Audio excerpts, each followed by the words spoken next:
এই কি গো, বলছি আমি একটু বাজারে যাব সংসারে কিছু কেনাকাটার জন্য, টাকা দাও।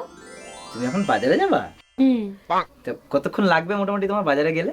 ওই 4-5 ঘন্টা। 4-5 ঘন্টা?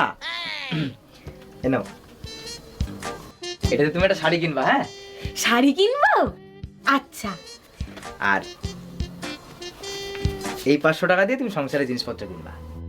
আচ্ছা ঠিক আছে। 4-5 ঘন্টা। এইবার শিবুদার বউর একটা ফোন করব। হ্যালো, হ্যাঁ বৌদি।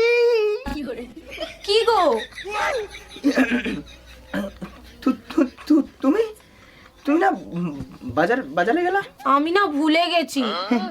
কি কি ভুলে গেছো তুমি? কোন 500 টাকাটা দিয়ে শাড়ি কিনবো আর কোন 500 টাকা দিয়ে সংসারের জিনিস কিনবো একবার বলি দাও না।